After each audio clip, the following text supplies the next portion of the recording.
Okay, hi everyone, Daryl here. I'm one of the founders of Little Big Red Dot. So Little Big Red Dot was started by myself and my friend Kevin a few years ago, actually quite a number of years ago. And then now we have quite a few contributors to the Little Big Red Dot platform. We're generally a casual blog, so we don't have to make money off Little Big Red Dot, which is the fun part of it. So we're not running it as a business per se, in a sense that we are profit driven, but we're just people who like to blog, and this is something that I've always wanted to do. I like writing, I like reading, I like writing, I like learning about new things, and I've gathered a lot of knowledge through the internet, through other people's writing, and that's the main rationale of why I like to blog and why I'm blogging and I'm vlogging. Okay, so I'm like creating videos to share my knowledge. And one of the things that I've always wanted to do, right, was to start some health and fitness content on Little Big Red Dot. And so today I'm going to do my very first video. And the very first video that I'm going to do is a comparison of the various health and fitness tracker. So as a point of background, right, to what I do, I'm just an average Singaporean who's interested in health and fitness. So if you see me at the gym, I am usually at the True Fitness gym at either CMB Plaza or Funan on Mondays and Thursdays. So why do I go to the gym on Mondays and Thursdays? Because I want to train legs. So I tend to go to the gym because there are some machines that I don't have at home. I'm now standing in my own personal home gym. I'm fortunate enough to have a personal home gym with my own squat rack and some cables and like a power block whereby it's adjustable dumbbell. So I've got a treadmill, and I've got a Wahoo kicker, which is a stationary cycling virtual platform which connects to this platform called Zwift, and then I can cycle virtually with people around the world. Okay, but generally, right, I'm 44 this year. I was introduced to the gym back in maybe sometime when I was 18.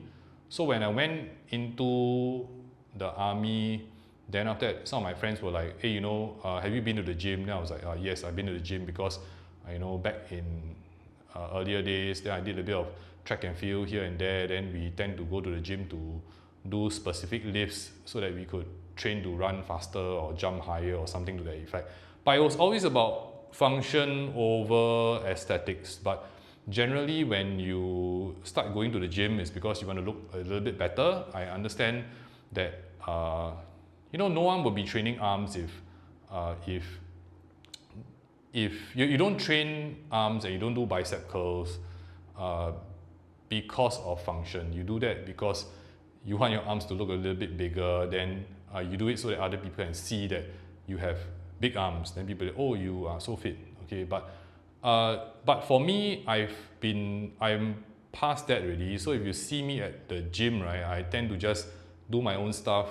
I'm always alone, and I've had since I've been using the gym since I was 18 till now I'm 44, so it's about 26 years of lifting experience.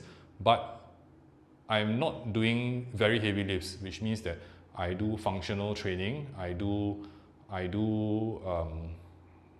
it for general health so that I can do what I like to do for a longer period of time, which is cycling, running, swimming, playing football, maybe a bit of badminton as well. So I tend to go to the gym to be a bit functional and to maintain a certain level of muscle mass, because as you age, you tend to lose muscle in your later years in life, and I'm kind of past the stage whereby I'm able to pack on more muscle than I lose, if that makes any sense. But I'm still trying my best. So I'm still trying my best to hang on to as much lean muscle mass as I can as I age, and so that I can still have the functionality, the strength, and the flexibility to do a lot of the things that I would like to do. Okay, so today is the first video, and I'm going to talk about three various fitness tracker. So if you're interested in health and fitness, the first thing that you should do is to get yourself a fitness tracker. So in general, I only go for fitness trackers whereby I don't have to pay a subscription, namely a fitness ring like this, a watch, or a band. Okay, so I've got all three and I need to explain to you the pros and cons. So for the ring, I've actually made an article on Little Big Red Dot about my 1-year review of the Ultrahuman Air ring, and it wasn't too good. The thing about this is that you put it on, it's the best form factor for tracking your sleep. So if you like to track your sleep, the app comes pretty clean in the sense that I just give you a sleep score every day. But in terms of you wanting to track your fitness, right, this is not ideal, because if you lift any weights, and you should, so everyone should be lifting weights, even if you don't want to look aesthetically big, but you should be lifting weights because it's the best way to keep healthy, in the sense that the more muscle you have, you tend to be more metabolically active, and that means that your metabolism tends to be higher if you hang on to more muscle. Okay, so I don't lift weights with this. Okay, I tried after a month of having the ring. You see the knurlings on the barbell or the dumbbell, right? When you grip it, right, it tends to scuff the ring pretty badly. And so my ring actually was defective after 10 months, and Ultrahuman actually sent me a new Ultrahuman Air ring. And I compared the old one with the new one, and I saw that the old one was pretty badly beaten up. Yeah, so you can't even do pull-ups. Like if I do pull-ups on this, right, the pressure on this is actually quite bad. I wear a wedding ring on my ring finger, doesn't affect me at all while lifting weights, but this one is very bothersome. So I don't lift weights with this. I don't run, swim, bike, play football at all with this as well, because this is a fixed size. So if you lose any weight, you just lose a little bit of weight, right? This becomes very loose. And then when you're running, right, this thing tends to fall off, okay? And I've dropped it on the football pitch before, and I had to go and scour and look for this because this is not cheap. Okay, so this is a very good sleep tracker because it is the most comfortable form factor while you're sleeping. But if you want a full fitness tracker, right, this is not it, okay? And this is not cheap. Okay, so this thing goes here, very comfortable for you to sleep, but ideally this is not going to be what you're going to do, because if you want to keep fit, you really have to lift weights, and even doing basic calisthenics like pull-ups, you can't do with your ring. So next, right, will be bands around your wrist. Okay, oh yeah, this one you have to go on your left index finger for best metrics.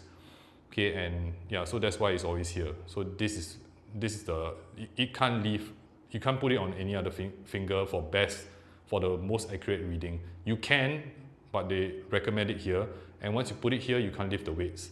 Okay, so then for this, right, it's Amazfit Helio Strap. Okay, so basically it's like a Whoop band, but Whoop has subscription, this does not. So Amazfit, you just strap it on.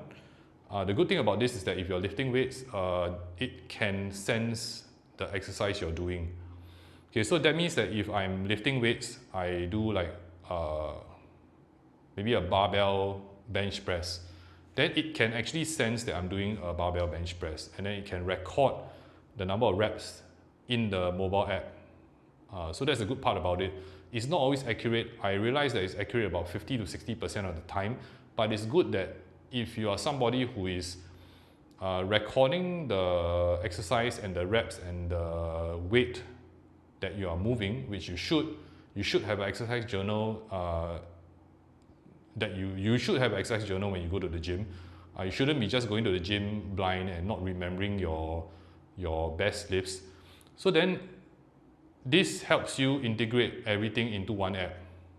So this is the main advantage of this. Another advantage of this is that because I cycle a lot, I tend to require, I like to do like zone 2 training, which means that I need my heart rate. And this does not go well with the sensors that I have from Wahoo. So I have a Wahoo, what do you call it? cycling computer. I cycle virtually on Zwift, so I have the iPad on. I go onto this platform called Zwift. I can cycle virtually with people from all around the world, but I am unable to use the heart rate from my Apple Watch to the Wahoo cycling computer or the Zwift platform. So I need to wear a heart rate monitor, which I also use the Wahoo heart rate monitor. But now with this, right, I can actually pair this to all the Wahoo computers or the Zwift platform. So that means I do not have to actually wear the heart rate monitor. Of course, the heart rate monitor is more accurate. Another bad point about this is that the straps are really hard to come by, in the sense that I like the one that looks like it goes all the way around. It's a very simple, I think 22mm or something quick release strap, which means that you can buy any watch quick release strap and then you can fit it onto the Amazfit Helio band, which means that you can get a lot of straps online. Any watch strap should be able to fit. Of course, there's a clearance issue, which I found out later, and you just make sure that if you go to like Shopee or Amazon, then the watch strap is able to fit the Amazfit Helio band. Okay, another bad point, right? So one bad point is that because of the strap, if you shower with it, it will take some time to dry. So I usually take it off and then I leave it on the table next to my bedside table, and then I wait for it to dry. After an hour and a half, the thing dries off already. But anyway, I don't recommend never removing your fitness band. It's quite disgusting actually. I don't know how people can actually wear a fitness tracker non-stop and never remove it. And the battery life on this is quite amazing. So it's about 10-day battery life. I've gotten it. When I got it, it was about 50%. I didn't charge it. I used it for quite a number of days. Then after that, I decided to charge it, and I haven't charged it since. So I think it's been lasting me over, I think, more than half a week.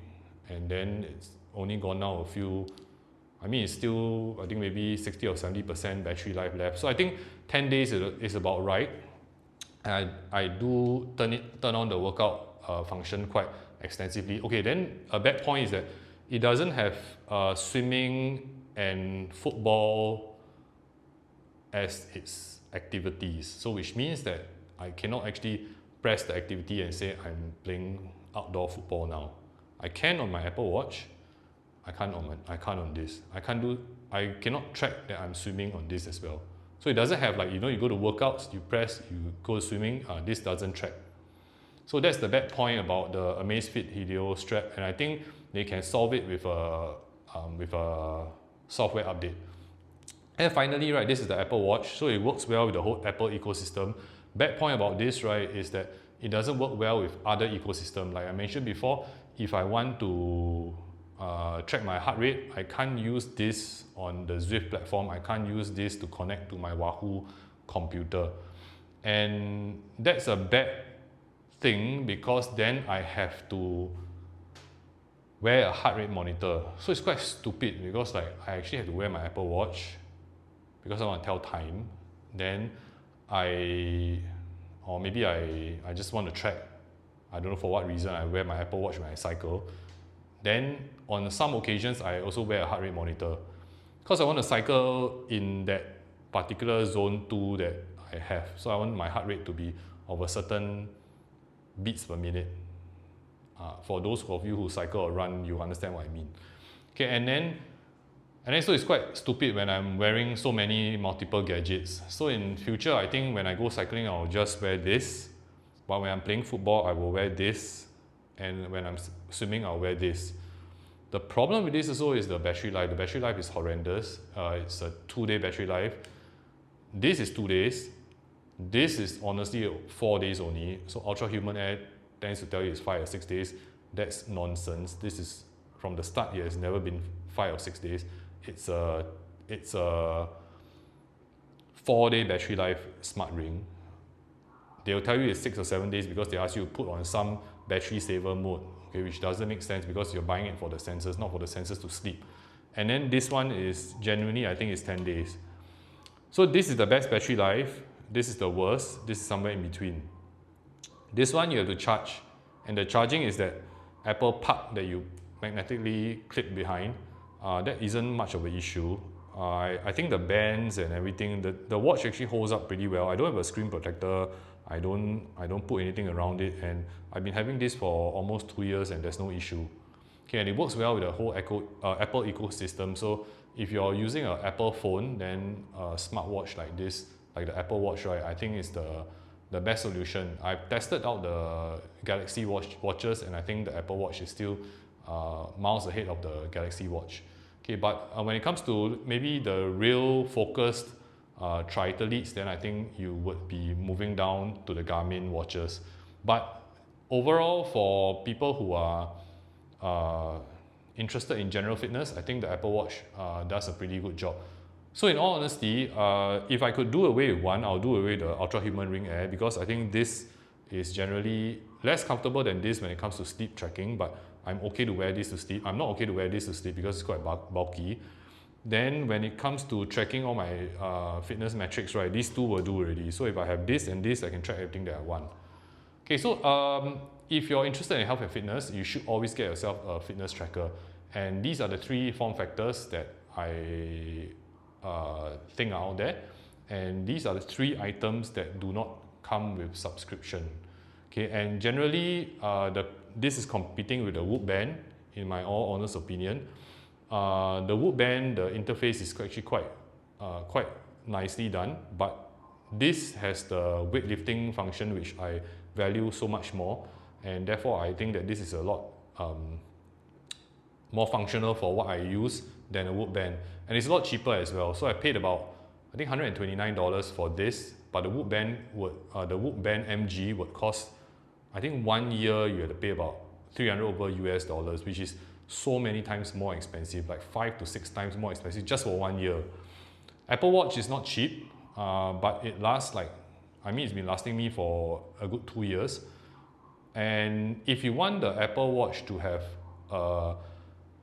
an app that can do what apps on like the Whoop and the Ultrahuman Ring Air can do, then you should subscribe to this app called Athletic. And I think Athletic is not very expensive. It's a couple of dollars a year only. So it's not comparing to like you buying like a Whoop Band MG, whereby every year you have to pay like $300 over US dollars, or 500, it's about 500 Sing dollars. So this, I think the Athletic app is about $10 a year if I didn't remember wrongly. Okay, so this, you need the Athletic app to be able to see all the metrics like you would in a Whoop platform or the Ultrahuman Air platform. Yeah, and then that will get you the very clean interface, and all your recovery scores will be there. Yeah, so that's all.